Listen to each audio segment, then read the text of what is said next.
السلام علیکم. د نن لاندو خبرونو ته مو زه احمد تکل هرکلی کوم. په افغانستان کې د ملګرو ملتونو مرستندوی ماموریت یا یونما د افغانستان او پاکستان ترمنځ جګړه کې د ښځو او ماشومانو په ګډون د 18 ملکي وګړو د وژل کېدو او د لسګونو نورو د ټپي کېدو خبر ورکوي. په داسې حال کې چې د راپورونو له مخې له تېر ماښام راهیسې اعلان شوی اوربند تر ډېره ټینګ دی. یونما نن په یو بیان کې ویل چې د کندهار ولایت په سپین بولدک ولسوالۍ کې لږ تر لږه 19 ولسي وګړي وژل شوي او 346 نور ټپیان دي.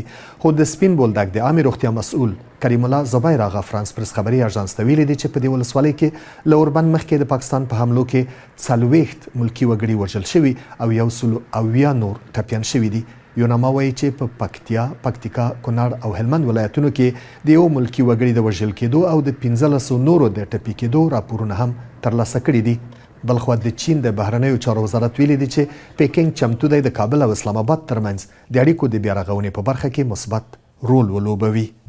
د طالبانو سترې محکمې نن په بادغیس ولایت کې د یو تن د اعدام خبر ورکړ. د طالبانو د حکومت سترې محکمې په یو بیان کې ویل چې مجرم چې د یو سړي او د هغه د ښځې د قتلونو په قضیه کې محکوم شوی و د مرکز قلایناو په ورزشي لوبغالي کې د زرګونه خلکو پر وړاندې د مقتول یو خپلوان 3 مرمۍ وویشت او قصاص شو. د طالبانو له بیا واکمنېدو وروسته دا 11 تن دی چې د بشري حقونو د ډلو له انتقادونو سره سره په عام محضر کې اعدامېږي.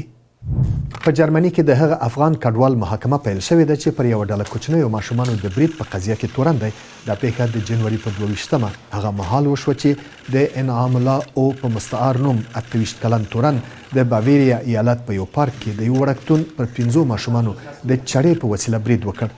یو 2 کلن ماشوم او یو سپینګیری سړی ووژل او یو بل ماشوم یې ټپي کړ.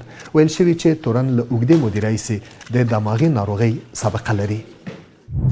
اسرائیل وایي چې د مصر او غزې ترمنځ د رفح د سرحد د خلاصېدو نیټه به وروسته اعلان شي او لاره به یوازې د خلکو د تګ راتګ لپاره پرانیستې وي. د اسرائیلو پوځ نن په یو بیان کې ویل وروسته له دې چې اسرائیل او مصر د رفح د خلاصولو لپاره لازمې تیاری بشپړې کړي دا سرحدي لاره به پرانیستل شي. په بیان کې ټینګار شوی چې بشري مرستو ته به له دې لارې اجازه ورنه کړل شي ځکه د چارواکو په وینا په هیڅ پړاو کې داسې یوه موافقه نه ده شوې.